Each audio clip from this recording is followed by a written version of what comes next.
கர்நாடகாவில் போராட்டக்காரர்களுக்கு பயந்து ஜனநாயகன் படத்தை ஓடவிடாமல் நிறுத்தும் பல தியேட்டர்கள் என்ன காரணத்தினால போராட்டம் பண்ணினாங்க, எதற்காக தமிழ்நாட்டு சிஎம் விஜய் மேல இவ்வளவு கோபம், இப்போ ஜனநாயகன் படத்தோட நிலைதான் என்ன, இதெல்லாம் பத்தி தான் ஃபுல் டீடைல்டா நம்ம இந்த வீடியோல பார்க்க போறோம். நான் ஜெசோனா. இந்த வீடியோக்குள்ள போறதுக்கு முன்னாடி இந்த வீடியோ பத்தின கருத்து ஏதாவது உங்களுக்கு இருந்துச்சுன்னா தாராளமா கமெண்ட்ல சொல்லுங்க. ஏன்னா உங்களுடைய கமெண்ட்டை பார்த்துட்டு தான் நாங்கள் நெக்ஸ்ட் வீடியோ இன்னும் பெஸ்ட்டாக எடுக்கிறதுக்கு ரொம்பவே யூஸ்ஃபுல்லாக இருக்கும். வாங்க வீடியோக்குள்ள போய் பார்த்து தெரிஞ்சுக்கலாம். ஃபர்ஸ்ட், எதற்காக ஜனநாயகன் படம் கர்நாடகாவில் தடை அப்படின்னு நம்ம பார்க்கும்போது, ஜனநாயகன் படம் சிஎம் விஜயோட கடைசி படம். இந்த ஜனநாயகன் படம் ஜூலை 23, 2026 தமிழ்நாடு மற்றும் இந்தியா முழுவதுமே இந்த படம் இறங்கிச்சு. அப்படி கர்நாடகாவில் மட்டுமே கிட்டத்தட்ட 125 150 தியேட்டர்களில் நல்லாவே ஓடிட்டு தான் இருந்து அப்படிங்கிற மாதிரி தான் சொல்லி ஆகணும். இந்த ஜனநாயகன் படம் இறங்கி சுமார் ஒரு வாரம் ஆச்சு. ஒரு வாரம் கழிச்சு ஜூலை 30 31 இந்த ஜனநாயகன் படம் இறங்கக்கூடாது அப்படிங்கிற மாதிரி போராட்டக்காரர்கள் தியேட்டர்களுக்கு முன்னாடி கத்தி கூச்சலிட்டு இருக்காங்க. அதன் அடிப்படையில கர்நாடகால இந்த ஜனநாயகன் படத்தை தியேட்டர்கள் என்ன பண்ணிருக்காங்க, ஸ்டாப் பண்ணிருக்காங்க. அதுக்கு காரணம் என்ன அப்படின்னு பாத்தீங்கன்னா, காவிரி நீர் பிரச்சனை. கர்நாடகாவும் தமிழ்நாடும் தண்ணீரை பங்கிட்டு சமமா பங்கிட்டு தான் எடுத்துக்கணும். இந்த பிரச்சனை என்ன ஆகுது அப்படின்னு பாத்தீங்கன்னா, நீண்ட நாளாவே போயிட்டு இருக்குது. இப்போ இல்ல, ஒவ்வொரு வருடமும் போயிட்டு தான் இருக்குது. நீதிமன்றம் எவ்வளவுதான் ஆணை கொடுத்தாலும், எவ்வளவுதான் உத்தரவு கொடுத்தாலுமே இந்த பிரச்சனை வருஷத்துக்கு ஒருக்கா சண்டை வந்துட்டு தான் இருக்குது அப்படிங்கிற மாதிரி சொல்லி ஆகணும்.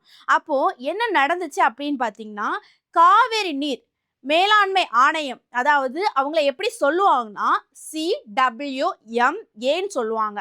இன்னொன்னு காவிரி நீர் ஒழுங்குமுறை குழு, இவங்களை எப்படி சொல்லுவாங்கன்னா ஷார்ட்டா CWRCன்னு சொல்லுவாங்க. ரெண்டு குழுவுமே என்ன பண்றாங்க அப்படின்னு பாத்தீங்கன்னா, ஜூலை 28 ஒரு உத்தரவு கொண்டு வராங்க. என்ன உத்தரவு அப்படின்னு பாத்தீங்கன்னா, கர்நாடகா தமிழ்நாட்டுக்கு இன்னும் 15 நாள்ல 3500 கன அடி அளவுக்கு தண்ணீர் திறந்து விடணும் அப்படிங்கிற மாதிரி ஒரு உத்தரவு போடுறாங்க. சரி, ஓகே, இந்த குழு உத்தரவு போட்டாங்களா? இந்த குழுவோட வேலை தான் என்ன அப்படி நம்ம பார்க்கும்போது, அதாவது காவேரி நீர் பிரச்சனை நீண்ட நாளாவே நடந்துட்டு இருக்குது. அப்போ 2018 பிப்ரவரி 16 டெல்லி உச்ச நீதிமன்றம் காவேரி நீர் பங்கிட்டு விவகாரத்துல ஒரு இறுதி தீர்ப்பை கொடுத்தாங்க. அந்த தீர்ப்பு அடிப்படையில என்ன பண்ணாங்கன்னா, மத்திய அரசு ஜூன் மாசம் 2018 ஒரு முடிவு எடுக்கிறாங்க. என்ன முடிவுனா, காவேரி நீர் மேலாண்மை திட்டம் சொல்லிட்டு ஒன்று கொண்டு வந்தாங்க. அதன் அடிப்படையில தான் இந்த ரெண்டு குழுவுமே நியமிச்சாங்க. அதுல ஃபர்ஸ்ட் குழு காவேரி நீர் மேலாண்மை ஆணையம், அதுதான் நம்ம CWMA அப்படிங்கிற மாதிரி சொல்லுவோம். அடுத்ததாட்டு ரெண்டாவது குழு காவேரி நீர் ஒழுங்குமுறை குழு, அதுதான் CWRC நம்ம சொல்லுவோம். இவங்க ரெண்டாவது குழு. சரியா?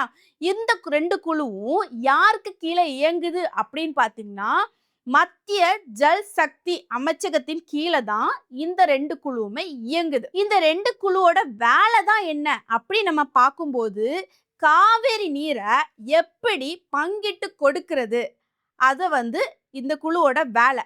அதுக்கப்புறவு வறட்சி காலத்துல தண்ணீரை எந்த அளவுக்கு குறைக்கணும் அப்படிங்கிற மாதிரி அளவிடுறதும் இந்த குழுவோட வேலை. இன்னொன்னு என்ன அப்படின்னு பாத்தீங்கன்னா, கர்நாடகால இருந்து தமிழ்நாட்டுக்கு தண்ணீர் கரெக்டா வருதா, ஒழுங்கா விடுறாங்களா அப்படிங்கிற மாதிரி கணக்கிட்டு பார்க்கறதும் இந்த குழுவோட வேலை. இன்னொன்று என்ன அப்படின்னு பார்த்தீங்கன்னா, மழை காலங்களில் எவ்வளவு தண்ணி தேங்குது, அந்த தண்ணியோட அளவெல்லாம் எடுக்கிறது இவங்களோட வேலை. அதாவது மொத்த பொறுப்புமே இந்த குழுவோட வேலை. சரியா? இந்த குழு என்ன சொல்லுதோ அதை கண்டிப்பா கடைப்பிடிச்சு தான் ஆகணும் அப்படிங்கிற மாதிரி சொல்லி ஆகணும். சரியா? இந்த குழு என்ன பண்ணுது அப்படின்னு பாத்தீங்கன்னா, ஜூலை 28 2026 CWRC இந்த குழு டெல்லியில ஒரு கூட்டம் கூடுறாங்க. கூட்டம் கூடிட்டு தான் என்ன சொன்னாங்க அப்படின்னு பார்த்தீங்கன்னா, கர்நாடகா வந்து தமிழ்நாட்டுக்கு இன்னும் 15 நாட்களுக்குள்ள 3500 கன அடி தண்ணீர வந்து திறந்து விடணும் அப்படிங்கிற மாதிரி உத்தரவு கொடுக்குறாங்க. அதுக்கப்புறம் என்ன பண்ணுனாங்க அப்படின்னு பார்த்தீங்கன்னா, ஜூலை 30ஆம் தேதி மறுபடியும் கூட்டம் கூடுறாங்க.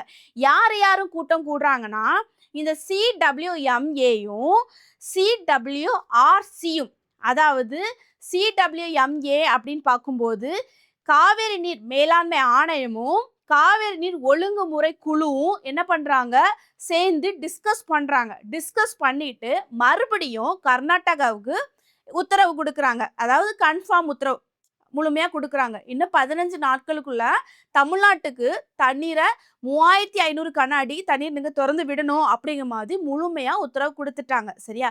இது என்ன ஆகும்? கண்டிப்பா கர்நாடகாவுக்கு தெரிய வரும். கர்நாடக மக்களுக்கும் தெரியும். எல்லாமே வந்து ஸ்ப்ரெட் ஆக ஆரம்பிச்சுட்டு. உடனே என்ன பண்றாங்க அப்படின்னு பார்த்தீங்கன்னா, கர்நாடக விவசாயிகள் பிளஸ் கர்நாடகா ஆதரவு அமைப்புகள், விஜய் சேனா இவங்க எல்லாருமே என்ன பண்றாங்கன்னா, இத கடுமையா எதிர்க்கிறாங்க. என்ன சொல்றாங்க அப்படின்னு பார்த்தீங்கன்னா, நம்மளுக்கே தண்ணி இல்ல.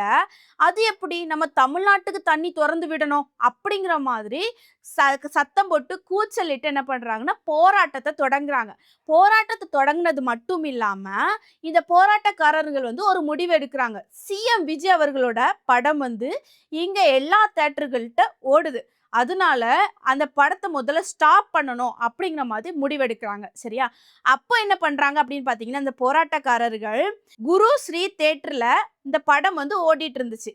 உடனே அந்த தியேட்டர்ல போயி கத்தி கூச்சலிட்டு இந்த படத்தை ஸ்டாப் பண்ணுங்க அப்படிங்கிற மாதிரி கத்த ஆரம்பிச்சாங்க. சரியா?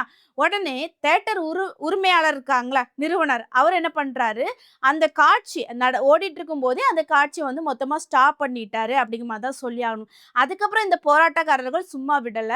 அங்க இங்கே ஜனநாயகன் படம் போஸ்டர்லாம் இருக்கும்ல, அது எல்லாத்தையுமே கிழிச்சு எடுத்து நாசம் பண்ணி நாங்க வந்து கண்டிப்பா போராடுவோம் அப்படிங்கிற மாதிரி கத்தி கூச்சலிட்டாங்க. சரியா? இது என்ன ஆயிட்டு அப்படின்னு பார்த்தீங்கன்னா, எல்லா தியேட்டர்களுக்கு தெரிய வருது. எல்லா தியேட்டர்களுக்கு யார் எச்சரிக்கை கொடுக்குறாங்க அப்படின்னு பார்த்தீங்கன்னா, கர்நாடக போலீஸ் அதிகாரிகளே எச்சரிக்கை கொடுக்குறாங்க. இந்த மாதிரி போராட்டம் நடக்குது. தமிழ்நாட்டு சிஎம் விஜய் அவர்களுடைய படம் ஜனநாயகன் படம் வந்து ஓடுச்சுன்னா நீங்க ஸ்டாப் பண்ணிருங்க அப்படிங்கிற மாதிரி எச்சரிக்கை கொடுக்குறாங்க. சரியா? அதன் அடிப்படையில எந்தெந்த இடங்கள்ல ஜனநாயகன் படம் ஓடுச்சோ அங்க எல்லா படமும் ஸ்டாப் பண்ணிட்டாங்க அப்படிங்கிற மாதிரி தான் சொல்லி ஆகணும். சரியா? இந்த போராட்டக்காரர்கள் போராட்டி முடிச்சிட்டாங்களா அப்படின்னு பார்த்தீங்கன்னா கிடையாது. இன்னும் நாங்க போராட்டம் தொடங்குவோம் அப்படிங்கிற மாதிரி சொல்லியிருக்காங்க. போராட்டமும் குறிப்பா ஆகஸ்ட் 13ஆம் தேதி கர்நாடகா முழுவதும் அடைப்பு, அதாவது பந்துன்னு சொல்லுவோம்ல, அது வந்து பண்ண போறதாட்டமும் போராட்டக்காரர்கள் அறிவிச்சிருக்காங்க. சரியா? ஓகே, இப்ப ஜனநாயகன் படம் கர்நாடகால முழுமையா தடை பண்ணிட்டாங்களா? போராட்டக்காரர்கள் தடை பண்ணாங்களா? இல்லனா வந்து கர்நாடக அரசு தடை பண்ணனாங்களா அப்படிங்கிற மாதிரி கேட்டிங்கன்னா, அதுக்கு கர்நாடகா தியேட்டர் உரிமையாளர்களே சொல்லியிருக்காங்க. என்ன சொன்னாங்கன்னா, சட்டம் ஒழுங்கு பிரச்சனை வந்துடாம இருக்கணும்னு நாங்களே நிறுத்திட்டோம். படத்தை யாருமே தடை பண்ணல அப்படிங்கிற மாதிரி தியேட்டர் உரிமையாளர்கள் தரப்புல இருந்தே அதிகபூர்வமா சொல்லிட்டாங்க. சரியா? போராட்டத்துக்கு முக்கிய காரணம் இதுதான். வேற ஒண்ணும் கிடையாது. இப்போ என்ன பொறுத்த வரைக்கும் கேட்டீங்க அப்படின்னு பார்த்தீங்கன்னா, இந்த 2 குழுவும் டிஸ்கஸ் பண்ணி தமிழ்நாட்டுக்கு இன்னும் 15 நாட்களுக்குள்ள கிட்டத்தட்ட 3500 அடி தண்ணீரை வந்து தொறந்து விடணும் அப்படிங்கிற மாதிரி சொல்லியிருக்கிறாங்க. அது என்ன பொறுத்த வரைக்கும் நியாயம் அப்படிங்கிற மாதிரி தான் சொல்லுவேன். ஏன்னா இந்த குழுவோட வேலையே என்னன்னா, தமிழ்நாட்டுக்கு எவ்வளோ தண்ணி இருக்குது, கர்நாடகாவில் எவ்வளோ தண்ணி இருக்குது அப்படிங்கிற மாதிரி பார்த்துக்கிட்டு தான் தமிழ்நாட்டுக்கு தண்ணீர் திறந்து விடலாமா அப்படிங்கிற மாதிரி எல்லாமே வந்து யோசிச்சு ஆலோசனை பண்ணி தான் முடிவெடுப்பாங்க. சரியா? அதன் அடிப்படையில தான் அவங்க தமிழ்நாட்டுக்கு தண்ணீர் கொடுக்கலாம் அப்படிங்கிற மாதிரி உத்தரவு கொடுத்தாங்க. ஆனா கர்நாடகால என்ன சொன்னாங்கன்னா, எங்களுக்கே மழை கம்மியா தான் பெஞ்சு எங்களுக்கே தண்ணி கஷ்டம் இருக்குது. அதனால இங்க தண்ணி திறந்து விட்டா எங்களுக்கு வந்து மறுபடியும் தண்ணி இருக்காது அப்படிங்கிற மாதிரி அவங்க தரப்புல இருந்து போராட்டம் பண்றாங்க. இப்ப தமிழ்நாட்டுல எடுத்துக்கிட்டோம் அப்படின்னு பாத்தீங்கன்னா, இங்கேயுமே நிறைய விவசாயிகள் ரொம்பவே பாதிக்கப்பட்டுட்டு தான் இருக்கிறாங்க அப்படிங்கிற மாதிரி தான் சொல்லி ஆகணும். தண்ணி இல்லாம விவசாய நிலங்கள் வந்து ரொம்ப காய்ந்து வறண்டு போய் இருக்குது. முக்கியமா மழையும் நமக்கு ரொம்ப கம்மியா பெய்யுது. சரியா? இப்போ வந்து இந்த 2 குழுவுமே தண்ணி வந்து இன்னும் 15 நாட்களுக்குள்ள 3500 கன அடி தண்ணீரை திறந்து விடணும் அப்படிங்கிற மாதிரி சொல்லியிருக்காங்களா. அது நடந்துட்டு அப்படின்னு பார்த்தீங்கன்னா விவசாயிகள் ரொம்பவே ஹாப்பி ஆயிருவாங்க அப்படிங்கிற மாதிரி தான் சொல்லி ஆகணும். சரி, ஓகே. இந்த காரணத்தினால தான் போராட்டமே நடந்திருக்குது. அதனால தான் கர்நாடகால ஜனநாயகன் படம் ஓடக்கூடாது அப்படிங்கிற மாதிரி தடை பண்ணுனாங்க. போராட்டம் நாங்க வந்து பண்ணுவோம் அப்படிங்கிற மாதிரி ஆகஸ்ட் 13ஆம் தேதி ஃபுல் அடைப்பு, அதாவது பந்த் அப்படிங்கிற மாதிரி சொல்லியிருக்கிறாங்க.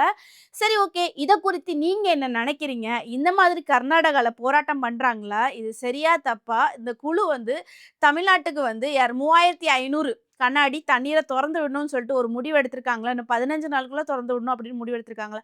இது உங்கள பொறுத்தவரைக்கும் எப்படி இருக்கு? இவங்க நியாயமா தான் செயல்படுறாங்களா? இத குறித்து உங்களுடைய கருத்த கமெண்ட்ல சொல்லிட்டு போங்க. நெக்ஸ்ட் ஒரு இன்ட்ரெஸ்டான வீடியோல வந்து சந்திக்கிறேன். பாய்.